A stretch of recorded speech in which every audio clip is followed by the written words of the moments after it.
سر کوئی ایسا امکان ہے کہ آپ پی ٹی آئی جوائن کریں؟ کیونکہ ماضی میں خبریں چلی تھیں کہ آپ پی ٹی آئی جوائن کرنے والے تھے، آپ ایک پریس کانفرنس کرنے والے تھے، لیکن پی ٹی آئی کے ایک رہنما نے آپ کو کال کر کے منع کر دیا۔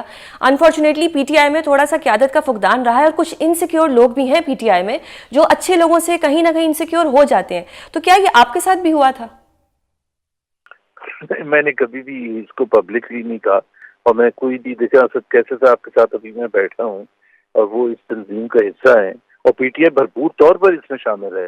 اسد کیسر صاحب تو سیکرٹری جنرل ہیں اس تنظیم کے، لیکن پی ٹی آئی بیرسٹر گوہر وغیرہ سارے جو ہیں اس کے، اور خود خان صاحب کی بھی اس میں بھرپور 100% سپورٹ ہے۔ تو میں کوئی پی ٹی آئی کے ساتھ جھگڑا نہیں کرنا چاہتا، نہ ہی ایسی کوئی بات پبلک میں کرنا چاہتا ہوں جس سے غلط فہمیاں پیدا ہوں۔ ابھی تو ہم وہ پالیٹکس کر رہے ہیں، ایک ہی مقصد ہے پی ٹی آئی کا بھی اور ہمارا بھی ایک ہی مقصد ہے، اور اس کے لیے ہم آواز اٹھاتے رہیں گے، چاہے وہ اس میں ہم نے جب لاسٹ ویک اسی پلیٹ فارم سے آل پارٹیز کانفرنس کی تھی تو ہماری ڈیمانڈز میں خان صاحب کی ریلیز کا بھی تھا اور ان کی بیگم کی ریلیز کا بھی تھا، اور وہ تمام سیاسی قیدی جو پی ٹی آئی کے ہیں اور ہم سمجھتے ہیں کہ ظلم ہوا ہے، جبر ہوا ہے، آج بھی ہے۔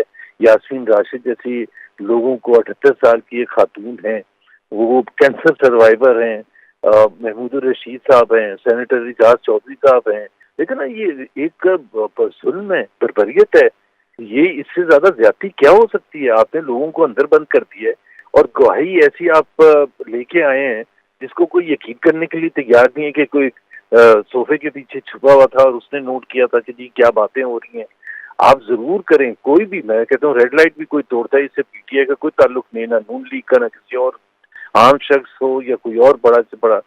لا ضرور اپلائی ہونا چاہیے، توڑ پھوڑ جس نے کی اس کو ضرور سزا ملنی چاہیے، لیکن پھر ان کو بھی سزا ملنی چاہیے جنہوں نے 90 دن میں الیکشن نہیں کرائے تھے پنجاب میں۔ اس سے زیادہ گریو کانسٹیٹیوشنل وائلیشن نہیں ہو سکتا۔ کے پی میں الیکشن نہیں کرائے تھے 90 دن میں، اس لیے نہیں کیونکہ پی ٹی آئی کی حکومت بن جاتی ہے، 2/3 سے میجورٹی لے لیتی ہے وہ۔ اب یہ اپنے حصے کا جس طرح سے 8 فروری 2024 کا الیکشن کرایا، اس کی کوئی سزا ہونی چاہیے نہیں ہونی چاہیے؟ ویٹ کا سکینڈل ہوا، اس کی سزا ہونی چاہیے نہیں؟ چینی کا سکینڈل ہوا، اس کی سزا ہونی چاہیے؟ صرف آپ دوسروں پر انگلی اٹھاتے ہیں، اپنے اوپر جو آپ اپنے اوپر کر رہے ہیں، قوم کے ساتھ کر رہے ہیں، اس کا آپ کے پاس کوئی جواب نہیں۔ 14 اگست کو پی ٹی آئی کا احتجاج کرنے جا رہی ہے، اور تحریک تحفظ آئین پاکستان کی قیادت شامل ہوگی یا نہیں؟ یہ ابھی فیصلہ نہیں ہوا، جب فیصلہ ہوگا تو پھر پتہ چل جائے گا سب کو۔ لیکن ہماری جو وہ ہے مورل سپورٹ ان کے ساتھ ہے۔ ہمارے پاس کوئی پولیٹیکل ورکرز تو ہے نہیں کہ جی ہم پولیٹیکل ورکرز کو لے کے نکلیں، اپنی پولیٹیکل پارٹیز ہیں وہ اپنا احتجاج کر دیں گی، لیکن ہم بالکل ان کے ساتھ ہیں، ان کے بھرپور اس چیز میں کہ جہاں بھی ہائی لائٹ کرنا ہے پاکستان کے جو ایشوز ہیں جو کنفرنٹ ہو رہے ہیں پاکستان کے عوام کے پوائنٹ آف ویو سے، اس میں ہماری بھرپور سپورٹ ہے۔ صحیح سر، جس طرح ابھی 26ویں آئینی ترمیم ہوئی، ایک بہت زیادہ الزام لگے کہ یہ ترمیم جو تھی اس کے کوئی پیچھے اتنی کوئی ان کا منظریہ جو تھا وہ اتنا اچھا نہیں تھا، اب 27ویں ترمیم کی بھی باتیں ہو رہی ہیں، تو تحریک تحفظ آئین پاکستان کس طرح سے پاکستان کے آئین کی حفاظت کر پائے گی؟ دیکھیں نا، ابھی 26ویں ترمیم ہم سمجھے تھے کہ پاکستان کے آئین کو بالکل بگاڑ دیا، اب پتہ چل رہا ہے ایک 27ویں ترمیم بھی آئی ہے، اور جو بچا کچھ اگر کچھ رہ گیا تو اس آئین میں تو اس کو بھی اگر لپیٹ دیا جائے گا تو اس کی بھرپور مخالفت تو کرنی پڑے گی۔ مصطفیٰ کھوکر صاحب جن کا اس تحریک سے تعلق ہے، انہوں نے 26ویں امینڈمنٹ کے خلاف پٹیشن جمع کرائی تھی سپریم کورٹ آف پاکستان میں، جو ابھی تک نہیں لگی ہے، اور آج ہی فیصلہ ہوا ہے کہ اس پٹیشن میں تحریک تحفظ پاکستان بھی حصہ بن جائے گی، تاکہ ہم ہمارے پلیٹ فارم سے یہ ہم بتا سکیں پاکستان کے عوام کو اور جوڈیشری کو کہ جی اس میں ہمارے سیریس تحفظات ہیں، آپ اس کو ٹیک اپ کریں، اور اگر آپ اس کو ٹیک اپ نہیں کریں گے تو کل کو 27ویں امینڈمنٹ آ جائے گی، یہ تو 26ویں تو بہت ہی پرانی ہو جائے گی۔ تو ہم بھرپور مخالفت کرتے ہیں۔ بڑا سمپل سا ہے، پاکستان کا آئین ہو یا قائد اعظم کا ویژن ہو، اس میں judiciary was suppose to be independent of the executive, ماتحت نہیں ہونی تھی، لیکن انہوں نے ماتحت بنا دیا، کیونکہ اب ایگزیکٹو فیصلہ کرتی ہے کہ چیف جسٹس کون بنے گا، ایگزیکٹو فیصلہ کرتی ہے کہ کانسٹیٹیوشنل بینچ کا۔ میڈیا کی آزادی ہم نہیں ڈیمانڈ کر رہے، قائد اعظم کا بھی ویژن یہی تھا، پاکستان کا آئین بھی یہ کہتا ہے۔ تو جتنے جو فنڈامنٹلز ہیں، ہم کوئی نئی چیزیں تو نہیں لے کے آ رہے ہیں اپنی طرف سے، صحیح. اور سر ابھی یہ جس طرح اب ٹرمپ صاحب کی اگر میں بات کروں، انٹرنیشنلی میں بات کروں، تو ٹرمپ صاحب کچھ بھی اپنے فائدے کے بغیر نہیں کرتے. ایسا کیا ہوا کہ جو ٹیرف تھا وہ 27% سے کم کر کے 19% کر دیا، اور اس میں پاکستان کو کیا فائدہ ہوگا، اور کل کو ٹرمپ صاحب کو اس میں کیا فائدہ ہوگا، کیونکہ وہ تو کچھ بھی سوچے بغیر نہیں کرتے. نہیں، ان کو تو ظاہر سی بات ہے، ہم نے کہا ہے نا کہ ہم نوبل پیس پرائز ہم ہیں اور ایک اسرائیل ہے، دو ممالک ہیں جنہوں نے ریکمینڈ کیا کہ جی پریزیڈنٹ ٹرمپ کو نوبل پیس پرائز ملنا چاہیے. تو اس سے بڑا اور کیا پاکستان خدمت کر سکتا تھا. تو اس کے بدلے انہوں نے کیا ہے. ہمیں ظاہر ہے، ہمیں دیکھیں، میں ایک چیز کہتا ہوں، جیو پالیٹک جو بھی آپ کو فائدہ ہوتا ہے، جدھر سے بھی ہوتا ہے، امریکہ سے ہوتا ہے، آپ کو ضرور فائدہ اٹھانا چاہیے. اور 19% ٹیرف ہوا ہے جو کہ ایک اچھی بات ہے، اس سے پاکستان کو ضرور فائدہ اٹھانا چاہیے. لیکن یہ اگر سمجھ لیں ہم کہ یہ پاکستان کے مسائل کا حل ہے، تو یہ نہیں ہے. کیونکہ سن 60 کی دہائی میں ایوب خان نے باڈا پیر ایئر بیس دے دیا تھا امریکنز کو، یہ سمجھ کے کہ پاکستان کے مسائل حل ہو جائیں گے. یا سن 80 کی دہائی میں ضیاء الحق نے ریڈ کارپٹ بچھا دیا تھا، ان کو کیسے اوول آفس میں بلاتے تھے، مشرف صاحب کو کیسے بلاتے تھے اوول آفس میں، ان کے لیے لونز بھی دیے گئے. لیکن ہم جب پیچھے مڑ کے دیکھتے ہیں تو کوئی فائدہ نہیں ہوتا.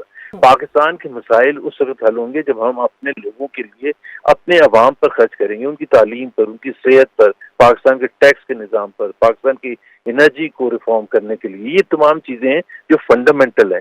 یہ نہیں ہے کہ جی آپ نے 2 میٹنگز ہو گئی، امریکہ نے ریڈ کارپٹ بچھا دیا تو ہم سمجھے کہ پاکستان میں اب ترقی کا آغاز ہو جائے گا. ایسا نہ پہلے ہوا ہے نہ اب ہوگا. بہت شکریہ سر پروگرام میں اپنا قیمتی وقت دینے کے لیے. ملک میں اس وقت سیاسی رسہ کشی عروج پر ہے. اپوزیشن اور حکومت سیاست کھیلنے میں مگن ہے. ایسے میں ملک کے پڑھے لکھے نوجوانوں کا برا حال ہے. ڈگریاں اٹھائے در در کی ٹھوکریں کھاتے نوجوان تنگ آ کر ملک چھوڑتے چلے جا رہے ہیں. ایک حالیہ رپورٹ کے مطابق سال 2025 کے پہلے 6 مہینوں میں 3.5 لاکھ نوجوان ملک چھوڑ کر گئے. ملک چھوڑنے والے افراد میں اعلیٰ تعلیم یافتہ افراد سمیت انتہائی تکنیکی افراد بھی شامل ہیں، جبکہ ڈاکٹر سمیت نرسز کے ملک چھوڑ جانے سے ملک کے نظام صحت میں بھی بہت مسائل بڑھنے کا خدشہ ہے. ناظرین، اقتدار کی جنگ میں الجھی سیاسی جماعتیں ملک کے نوجوانوں کو مسلسل ملک چھوڑنے پر مجبور کیے جا رہی ہیں.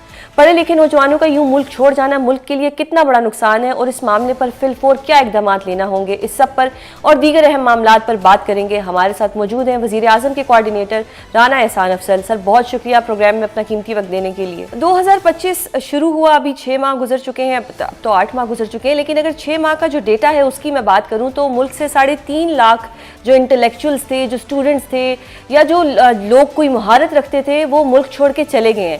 یہ برین ڈرین پاکستان میں بہت زیادہ ہو رہا ہے، اور یہ آپ کے دور حکومت میں ہو رہا ہے، اور ایسا کیوں ہو رہا ہے سر؟ بسم اللہ الرحمن الرحیم. بہت شکریہ. دیکھیں، اگر آپ پاکستان کی جو لوگ جو ملک سے باہر جاتے ہیں ہر سال، اس کو اگر آپ دیکھیں تو ہر سال 6 7 8 9 لاکھ جو لوگ ہیں وہ ملک سے باہر جاتے ہیں. تو یہ کوئی اتنی انہونی بات نہیں ہے کہ اگر 3 لاکھ لوگ جو ہیں کوئی 2 کوارٹرز کے اندر اگر گئے ملک سے تو یہ ایز پر روٹین ہے. دیکھیں، آپ درست فرما رہی ہیں، اگر جن ملکوں میں ترقی کی شرح 7 8 9% ہوتی ہے تو وہاں ایک بڑی جاب کریشن ہر سال جو ہے وہ ہوتی ہے، اور ابزارپشن جو نئے جو فریش گریجویٹس ہیں ان کی ابزارپشن بھی ہوتی ہے. پاکستان بدقسمتی سے ایک لو گروتھ کے اندر پھنسا ہوا ہے، اور جب بھی ہم 5-6% پہ گرو کرتے ہیں تو ملک کے اندر ڈالرز کی کمی ہوتی ہے اور کرنٹ اکاؤنٹ ڈیفیسٹ بن جاتا ہے، اور ہمیں پھر دوبارہ سے لو گروتھ سائیکل میں جانا پڑتا ہے، کیونکہ ڈالر ارینج کرنا اور پھر ہم IMF کے پروگرام میں بھی چلے جاتے ہیں. تو جب تک ہمارا ملک اس سائیکل کو نہیں توڑتا جو لو گروتھ کا سائیکل ہے اور ایک ہائی گروتھ کی طرف جاتا، تو تب تک اتنی جاب کریشن ہر سال نہیں ہوتی جتنے گریجویٹ آتے ہیں. صحیح. تو اس سیناریو میں اگر ہمارے فریش گریجویٹس یا جو اسکلڈ لوگ ہیں اگر وہ ملک سے باہر جاتے ہیں اور جابز لیتے ہیں تو وہ بھی پاکستان کی معیشت کو سپورٹ کرتے ہیں ریمیٹنسز کے ذریعے.